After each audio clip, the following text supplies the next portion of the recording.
When will people wake up and realize that everywhere Spider-Man goes, chaos and calamity ensue? Everything Spider-Man touches comes to ruin. And we, the innocents, are left to pick up the pieces.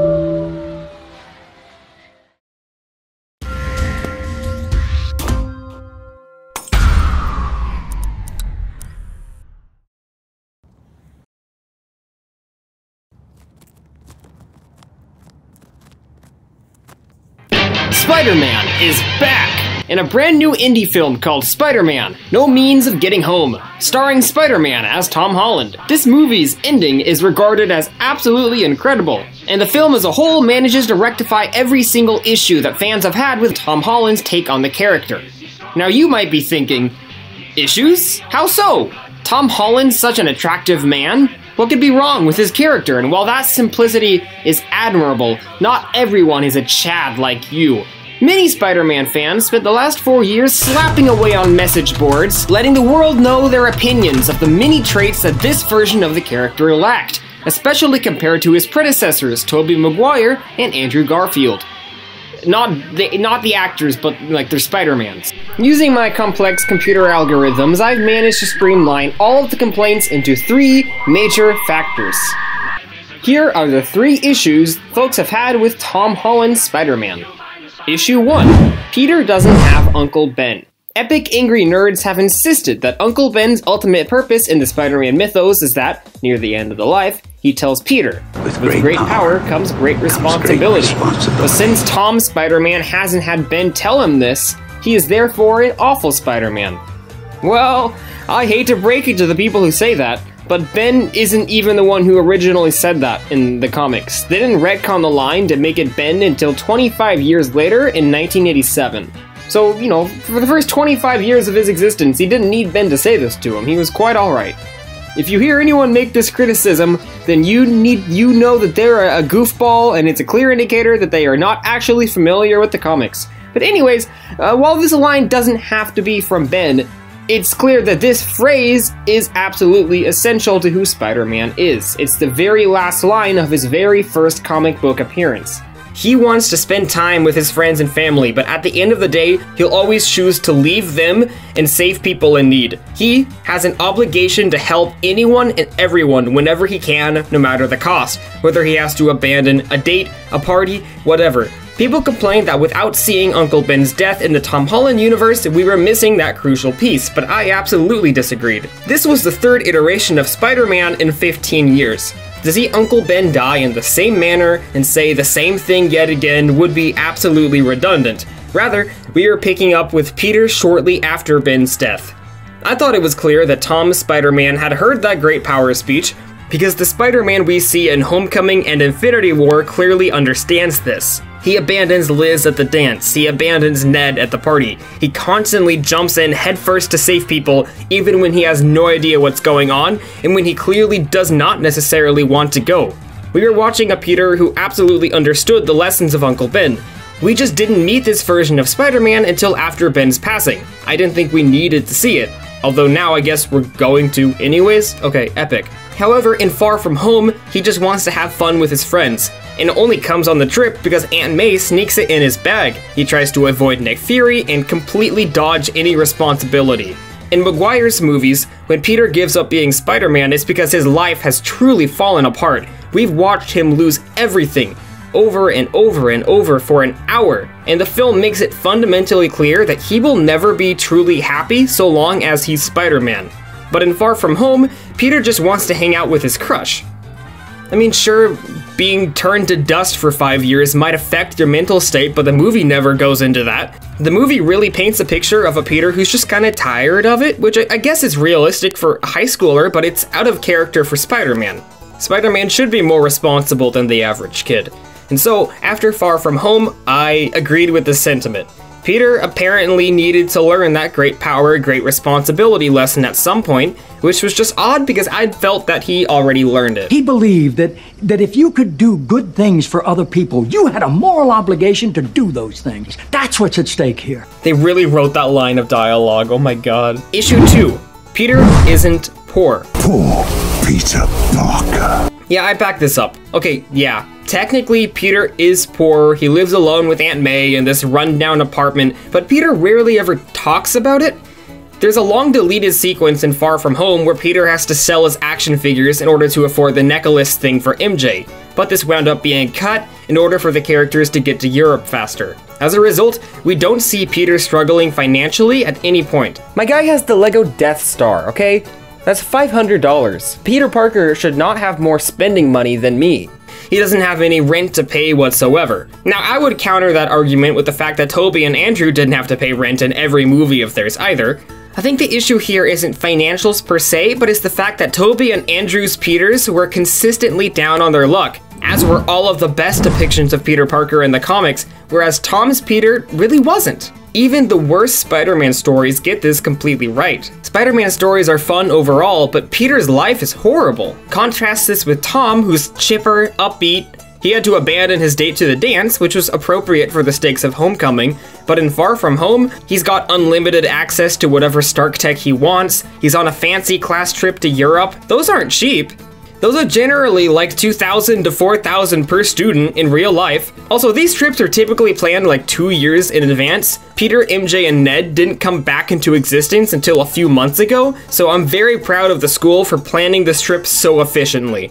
Anyways, Tony Stark literally gives Peter a multi-million-dollar pair of glasses that control an advanced military satellite that controls attack drones, and like, why would Tony give this to Peter? Like, why would he think Peter needs this? I understand that Tony Stark is reckless and kind of an idiot, but this is pushing it. Also, Spider-Man comes back to life within an hour of Tony dying. When did Tony have the chance to will this to Peter? During the events of Endgame, was he off-screen in the Avengers facility furiously jotting down, like, if Peter comes back to life and I die, I need him to control a $10 million missile satellite. Anyways, back to the point, more to the point. Peter gets everything handed to him in the MCU.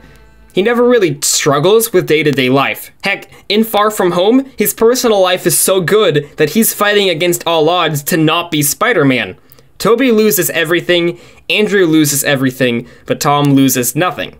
And then issue 3, Spider-Man is stuck in Iron Man's shadow. And once again, this is something that I disagreed with at the time of Homecoming, but jumped on board with around the time of Far From Home. In Homecoming, Peter is absolutely starstruck over Tony Stark and is doing whatever he can to reach out to him. I thought it was fine. He's young. I think that's very realistic and relatable for a teenager to completely obsess over someone like that. Although Tony Stark is not what I'd call a role model. By the end of the movie, Peter defeats the Vulture without any Stark tech. He learns that he doesn't need Tony's respect or admiration to be a hero, and he completely denies Tony's invitation to the Avengers. This was perfect. He moved out of Tony's shadow by the end of the movie. He still respected him, but he shouldn't have been drooling and peeing every time Tony walked into a room. But then it kept happening. And in Far From Home, we're back to square one. You know, the mourning was fine. I think he absolutely needed time to grieve, and we should have seen it, but Tony didn't need to be the crux of this movie. Tony didn't need to be responsible for the villain again. Peter didn't need to make another Stark suit to save the day. By the end of the movie, it's like, yay, Peter's his own hero. He escaped Tony's shadow, but you know, he already did that in the previous movie and it was way more effective there.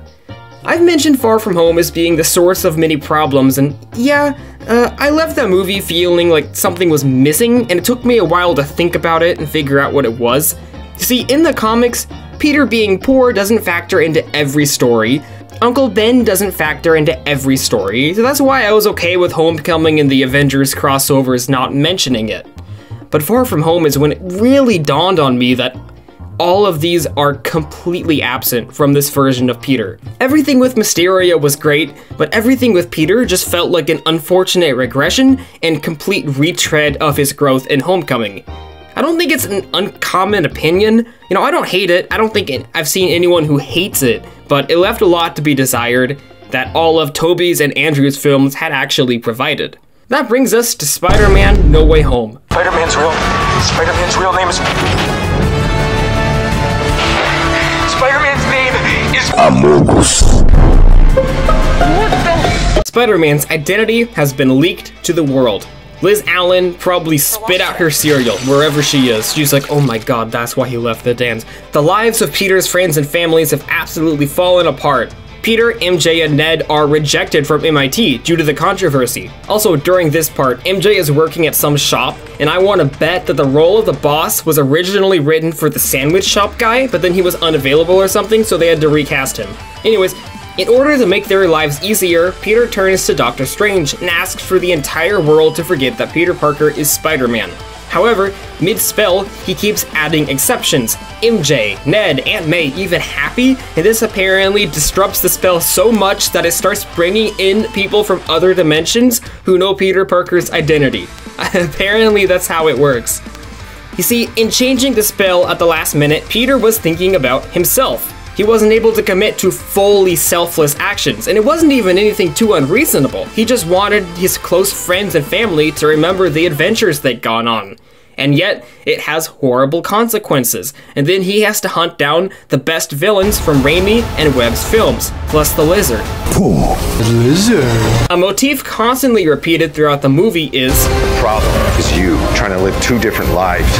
that Peter is Struggling to have everything you want while the world tries to make you choose. Peter wants to be happy. He wants to hang out with his friends, but he also wants to be Spider-Man. He wants to be both, but the world is constantly trying to make him choose. Pick one and only one. Honestly, I think that this retroactively kind of strengthens Far From Home, because Peter just wanted to spend time with his friends, and the world once again made him choose. He will never escape the curse that is being Peter Parker, just as his loved ones will never escape the curse that is knowing Peter Parker. As J. Jonah Jameson says throughout the movie, a trail of destruction follows Peter everywhere he goes. No matter who you are, being a part of Peter's life will ruin yours. Peter Parker will never be happy. And finally, for the first time in the MCU, our Peter learns this lesson himself. Green Goblin murders Aunt May, and Peter isn't able to save her. Just like Gwen. Just like Harry. Just like all three Uncle Bens. If MJ and Ned had been there too, as they originally wanted to be, they would likely be dead as well. For the first time, Peter is filled with rage. Later, reunited with his friends and the other Spider-Man, he says that he wants to kill Norman Osborn. He means it. It's legitimately shocking because this is the first time we've seen Tom struggle with any deeper emotions like this. And Toby and Andrew are there to reflect on their worst moments, reflect on everything they've lost, and make sure Tom doesn't become them at their worst. And so, after like 10 consecutive minutes of banter, we finally reach the climax at the Statue of Liberty. Peter, you're dumb. All three of you. You gotta know for a fact that the Statue of Liberty is gonna get destroyed right now. Destroying the Statue of Liberty is not gonna fix your reputation, Peter. But anyways, after hearing these three bad boys, plus Doc Ock earlier in the movie, Green Goblin returns and he threatens MJ's life, giving Andrew a chance to save her the way he never could for Gwen. It feels like a proper conclusion to that character, even though we never found out what his parents were up to. But even more incredible was Tom's utter beatdown of Green Goblin before Toby himself comes to stop him and tell him that this is not the way. It's an essential lesson for Spider-Man to learn. Thomas Peter has never been a violent person, and he's never been pushed to violence before, so having it happen, and then having the other Spider-Men teach him that lesson was honestly more emotionally impactful than any other character teaching it to him could have been. Norman Osborn destroys the box thing, and then the multiverse starts unraveling. They're coming through, and Doctor Strange can't stop them. Low on time, and with no other options, Peter finally makes the choice that has been dangling in front of him all movie and all trilogy. He tells Doctor Strange to make everyone forget Peter Parker ever existed. He doesn't just tell them to make people forget Peter is Spider-Man. He tells them to forget Peter entirely. He could have just said to make sure everyone forgets Spider-Man exists. It would have been equally effective, the portal would have closed, he could have gone on the rest of his days with MJ and Ned, but Peter can't do that. With great power comes great responsibility. The only way Ned and MJ can stay safe, the only way they can avoid the fate that befell May is if they are no longer a part of Peter's life. And the only way to ensure that his curse doesn't affect them anymore is to make them forget he ever existed at all. Pause. I don't think the spell makes sense. I just gotta say it. Doctor Strange states very clearly earlier in the film that he's not able to reverse time. All he can do is alter memories. So no one remembers Peter Parker, but everyone still remembers Spider-Man. As we see at the end, Happy still worked with Spider-Man. He just doesn't know the identity anymore. So essentially, all the spell did is take memories that look like this and make them look like this. So I think this means that Ned should still remember the fact that he's Spider-Man's guy in the chair. If Happy remembers, MJ should remember being saved by Spider-Man multiple times. They should still remember Europe, they should still remember the Washington Monument, they should still remember everything that happened at the Statue of Liberty. Or if they don't remember these anymore, if they no longer remember the film's climax, shouldn't they at least be curious as to why they're randomly at the base of the Statue of Liberty? Shouldn't they want to look into that? It was on the news, it was captured by helicopters. Again, no history was rewritten. Every video and article about Spider-Man being Peter still exists. Doctor Strange can't reverse them. J. Jonah Jameson might be like, let me rewatch yesterday's broadcast and then just see Peter Parker! And be like, I don't remember making that. Flash Thompson literally published a book about his friendship with Peter. Copies of this book still exist. They should still be listed for sale. Flash should be getting revenue from the book sales. MJ should still have 100 photos of Peter on her phone. She should just be scrolling through her camera roll and be like, who the hell is this? She should still have his number in her phone. All of their text messages are still there. She can see that she FaceTimed someone named Peter Parker for an hour last night. Anyways, this is dumb. Magic is dumb. This doesn't make sense, but I don't care. I appreciate that they committed to Peter's sacrifice, and I'm a huge fan of this direction for his character. Later in the movie, Peter nervously attempts to introduce himself to his friends, who are now MIT bound without him. But he remembers what MJ told him earlier in the movie. If you expect disappointment, then you can never be disappointed. And so that's what Peter chooses to do. The world has made him choose, and he has chosen to expect disappointment. He's chosen to never let people get close to him. He's alone. He has to pay rent in a studio apartment with no assistants, no friends, and no family, sewing himself a new suit and dedicating the rest of his life to being Spider-Man. In the words of the film's script, now available online, Peter Parker is dead, but Spider-Man lives on. For the first time, we see Tom's Peter at a gravesite. And for the first time, we see him heroically swinging through the city. He has had a very strange path to getting there. But the MCU's Peter Parker has finally, truly become Spider-Man. The 3 films we just watched were his origin, and we didn't realize it until right now. I don't think it's my favorite Spider-Man movie. I don't have any nostalgia for Tobey or Andrew's films, so I wasn't like peeing myself. I didn't cry or tear up at any point like everyone on Twitter did, but I recognize this as a very satisfying film that absolutely does justice to the character in ways that the previous MCU Spider-Man films hadn't necessarily done. That being said, they could still mess it up. Far From Home kind of ripped away Peter's growth from Homecoming. If we get a Spider-Man 4, it could do something really dumb and just immediately reintroduce him to Ned and MJ. I think that would be a mistake. He needs to meet new people and make new relationships. He's no longer a kid. Someone made a tweet saying, do I have to watch Spider-Man 1, 2, 3, 1, 2, 1, and 2 to understand what's going on in Spider-Man 3? And what's hysterical is that you absolutely do. The film fully expects that you've seen all of Tobey and Andrew's movies, to the point where Homecoming and Far From Home are the movies that you least need to watch going into this. I'd like to thank my army of Patreon supporters, and I wouldn't complain if you wanted to become one. Subscribe to the channel, or else I will personally end your family lineage.